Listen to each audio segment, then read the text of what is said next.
Welcome to S family kitchen. বন্ধুরা কেমন আছেন সবাই? আজকে আমি আপনাদের সাথে শেয়ার করব কাচকি মাছের শুটকি ভর্তার একটি রেসিপি।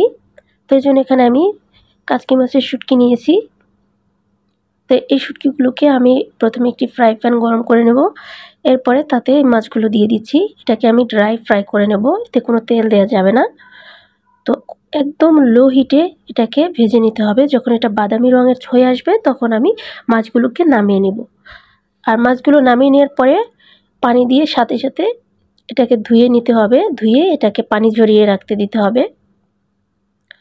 তো এরপরে সেম ফ্রাই প্যানে আমি দিয়ে দিচ্ছি শুকনো মরিচ। শুকনো মরিচটাকেও আমি একদম লো হিটে ফ্রাই করে নেব, যেন ভিতরের বিচিগুলো ভালোভাবে ভাজা হয়। শুকনো মরিচগুলোকে আমি ভেজে নিচ্ছি ভালো করে। আর অন্যদিকে আমি শুটকি মাছগুলোকে ভালো করে পানি দিয়ে ধুয়ে তারপরে এটাকে পানি ঝরিয়ে নিয়ে এসেছি। এরপরে আরেকটি ফ্রাই প্যানে আমি দিয়ে দিচ্ছি তেল গরম। তেল গরম হয়ে এলে আমি একটু হলুদ দিয়ে দিচ্ছি এতে। তো এরপরে আমি শুটকি মাছগুলোকে দিয়ে দিচ্ছি ভাজার জন্য। এই সময়ও চুলার আঁচটা একদম লো হিটে রেখে মাছটাকে আবার ভেজে নিতে হবে, কারণ আমি মাছটাকে পানি দিয়ে ধোয়ার জন্য মাছটা একদম নরম হয়ে গেছে। তো এজন্য পানিটাকে শুকিয়ে নিতে হবে ফ্রাই করে। তো এই জন্য চুলার আঁচটা একদম লো হিটে রেখে এটাকে একটু ধৈর্য সহকারে ভেজে নিতে হবে, যতক্ষণ পর্যন্ত না মাছটা একদম মুচমুচে হয়। আর এজন্য চুলার আঁচটা মিডিয়াম হিটে রাখতে হবে, নাহলে মাছটা পুড়ে যাবে। তো আমার মাছটা ফ্রাই করা হয়ে গেছে, দেখেই বোঝা যাচ্ছে যে একদম মুচমুচে হয়েছে। তো এরপরে এটাকে আমি নামিয়ে নিয়ে নিচ্ছি পেঁয়াজ কুচি, আর তার সাথে দিয়ে দিচ্ছি ভেজে রাখা শুকনো মরিচ। এরপরে মরিচটাকে আমি ভালো করে ভেঙে নিচ্ছি। এই কাঁচা পেঁয়াজ আর শুকনো মরিচ দিয়ে আমি একটি ভর্তা তৈরি করে নিচ্ছি। তো এরপর যে আমি একটু দিয়ে দিচ্ছি লবণ স্বাদ মতো। এবার এটাকে ভালো করে মেখে নেব। ভালো একটা মরিচ ভর্তা তৈরি করে নেব। এই মরিচ ভর্তাটাও কিন্তু খেতে দারুণ মজার।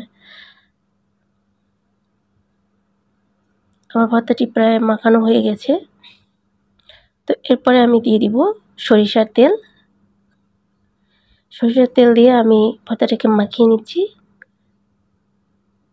ভর্তাটা মাখানো হয়ে গেছে। এরপরে এটাকে আমি মাছের সাথে মিক্স করে নেব।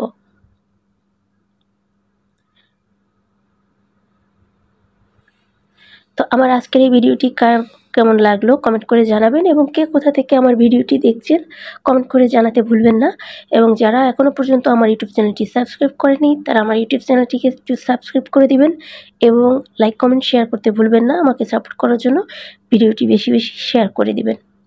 তো এরপরে আমি মরিচ ভর্তাটা দিয়ে মাছগুলোকে একেবারে ভালো করে ভেঙে মাখিয়ে নেব। ভর্তাটি প্রায় তৈরি হয়ে গেছে। একটু কালচে দেখাচ্ছে, কারণ হচ্ছে আমার কয়েকটা মরিচ একেবারে পুড়ে গেছে, তার জন্য এরকম হয়েছে। দেখুন দেখতে কতটা লোভনীয় হয়েছে। আর এর সাথে আমি অ্যাড করে দিব ধনিয়া পাতা। ভর্তা তৈরির সময় আমি ধনিয়া পাতা দিতে ভুলে গিয়েছিলাম, তো পরে এটা দিয়ে দিচ্ছি।